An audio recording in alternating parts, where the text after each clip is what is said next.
So a couple of weeks ago, I received an email from a company called Baby Audio. All it said was, we've got a handful of plugins you might be interested in.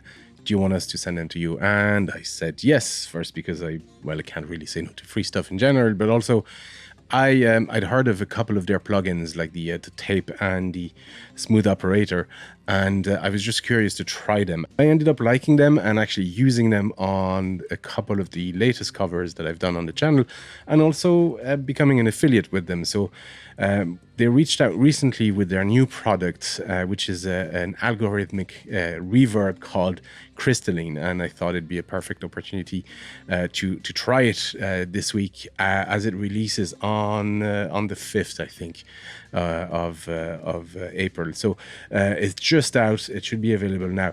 But first, I wanted to try it on a couple of things that I think might be suitable for it. So let's just do that. All right, so I have a few tracks here. This is the accordion part from my Super Metroid Upper Brinstar cover.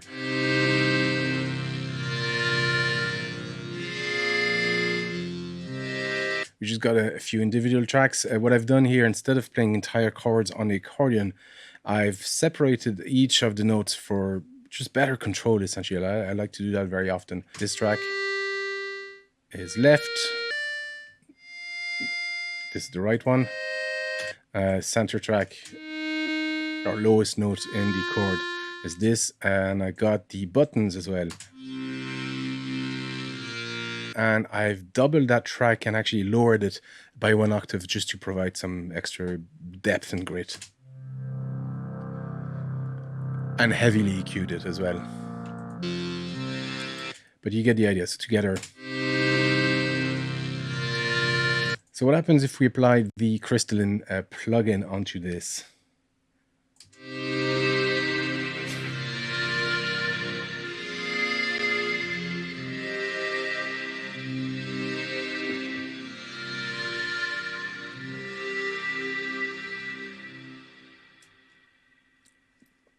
Sounds pretty cool as it is, actually. It's a lovely sort of creamy type of reverb. I very much like it. But so let's see what we have here. We got the size in the reflection section here. Let's start here. We got the size, which is essentially the size of your room, how long your room is. If you can imagine a corridor that is very narrow. So it's going to just propagate for a while and then disappear. But this is a long room. If we have a very short, small room, it's going to die off much quicker. So this is the idea. So let's just set this to medium. And the width is the width of the room. So we could have a very long corridor or very long space in front of us and super wide on the sides. Or we could have a very, very small place, even sit sideways in the corridor, so we have all that reflection coming from the sides. And you just have to imagine what your space is going to sound like, or is going to be like physically. We've got the depth here section. So the resolution is how small the elements or the sampling in your reverb is going to be. Leave it too high. If you set it higher, it's going to be a lot more CPU intensive. Maybe set it too higher when you're rendering. Set it too low when you're experimenting. Here we got an interesting one which creates a lot of movement in your reverb, which I like very much. So if you set it to 0, we have. If we set it to just much higher, it'll create a pitch modulation in our reverb, not in our dry sound, but in the reverb itself, which just creates interesting movement and fluttering. You have to use this carefully because you can muddy your sound really quickly, but I do like it. And the shimmer is how much delay is applied to the high frequencies, and it creates that sort of trailing shimmer effect. Probably need a set of headphones for this.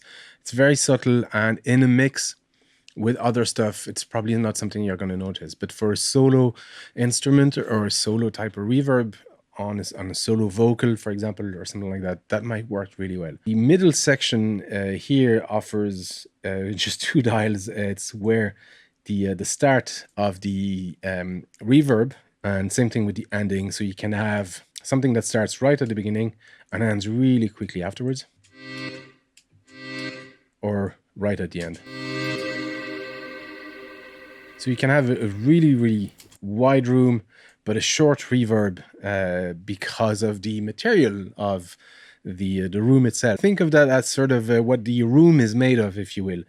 And also, if you set the start at some other value, it'll act almost like a delay.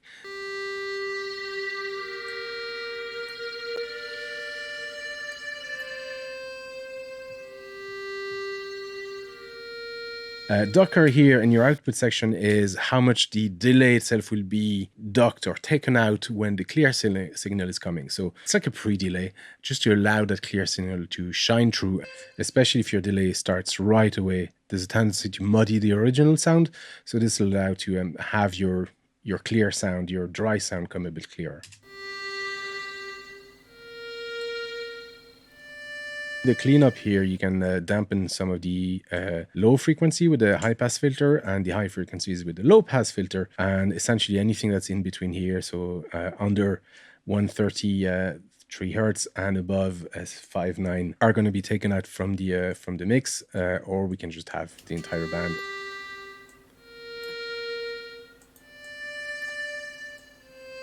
Similarly, we've got a high-pass filter here for the sides. So for the stereo signal, it's going to take out a lot of the bass from the stereo signal, again, to unmuddy your reverb sound and just make it sit nicer in the mix. The gate here will actually just cut your reverb as soon as it reaches the threshold.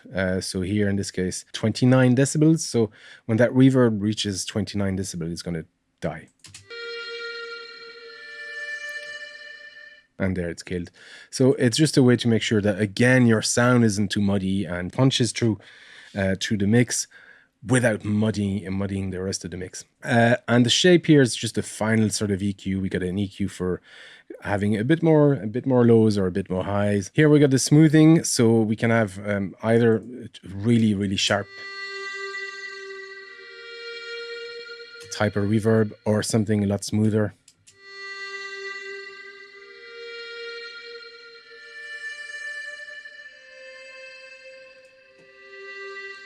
So this is what I mean when I say this reverb is very creamy. It's that sort of rounded, cream-like quality to it.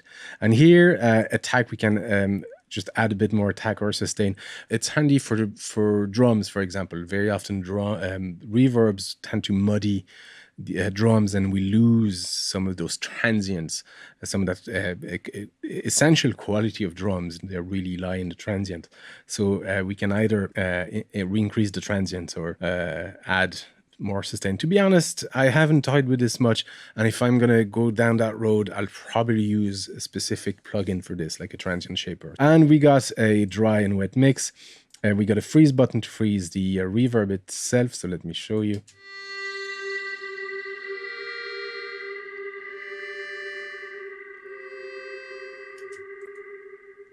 So it freezes the first reverb and continues with the rest of the arrangement, but that first reverb freezes. It's good to add a drone or something like that. And here we can actually reverse the reverb itself, which creates very interesting sort of sounds, especially if you start playing with a lot of this stuff here. In this case, we probably can't really hear the difference because you see our sound is almost similar at the beginning. It fades in and fades out. So there's probably no much of a difference between the reversed sound or the normal sound. So let's ignore this for a moment. But what I want to do is play with this for a little bit. And instead of having this reverb on a global group affecting everything, we're going to have it on each individual track with a different setting. So let me just play and experiment a little bit with this and fast forward and all right, I spent some time playing with this. What I've done here is I've grouped those two. I went for a medium room with a lot of width because these are the two higher notes of our chords, and I want these to be just nice and clear. Damping, I've cut out some of the lows that I don't quite need, and very little modulation, if any at all. And this is what it sounds like.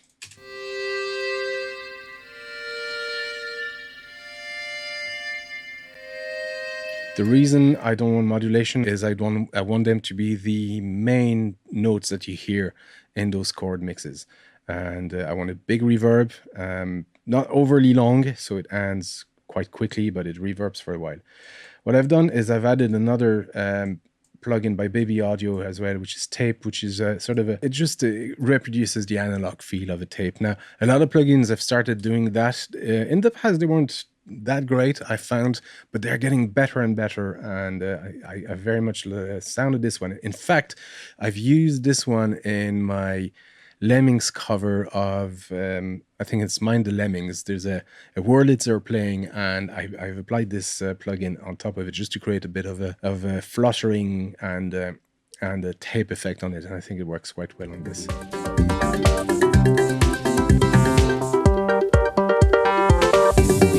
Let's go back. So I've applied the tape for just a dirtier, if you will, sound.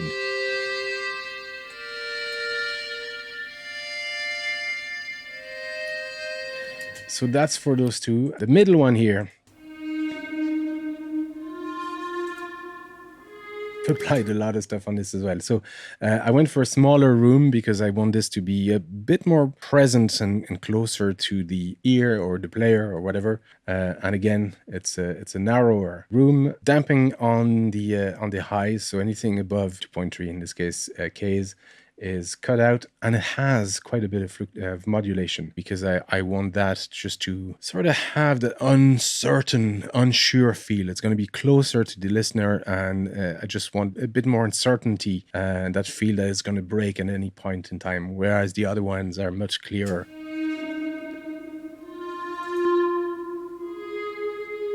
It's almost shy. It becomes almost shy at this point. I've applied this afterwards because I felt it sat better in the mix like that, which is another plugin by Baby Audio, which is Super VHS, which apply a VHS tape effect on the sound. I might do a separate video on this one alone because it's actually very interesting. You can hear that trailing and saturation just punching through there at the end.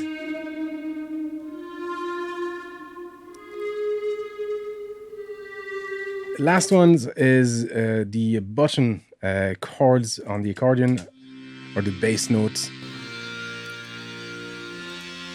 So because it's a bass and it sits low in the mix, I don't want them to have too much reverb. I've used a very, very narrow room, a lot of damping, a lot of damping on the lows, because if I had too much lows, that being a low register already, it would get too muddy. And I've enhanced the highs as well. It's just so it's a bit sharper, a bit brighter overall. I use a long room. What I want is the feel that it's coming from far away in the distance. And similarly on the one that is an octave lower, I've actually just cut out, even make the rooms much smaller. It ends early. I didn't worry too much about the damping, but what I wanted to have is the feel that it's right in the background, and it's meant to complement the first one here.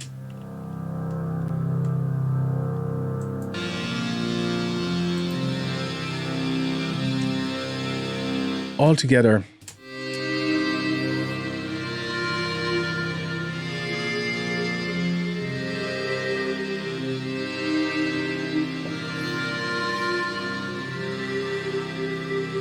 anyway, folks, this is the Crystalline plugin from Baby Audio. Thank you very much, folks, for sending me this. I hadn't expected to like it that much, and I do like the sort of lush, creamy reverb it has. Now, I hadn't meant to use it in that specific fashion, really, but I think that's exactly how I'm going to use it on individual tracks, especially for pads or accordion pads like that. I think it's going to work really well for that. If you're interested in this plugin, there's an affiliate link in the description. I think this released already on the 5th of April, and the price is $49 for a while. I think it's going to be more than that after a few weeks or a few months, but I'm not exactly sure.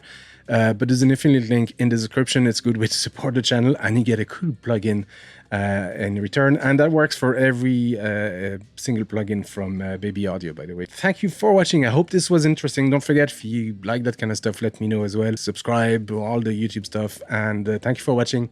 See you next time.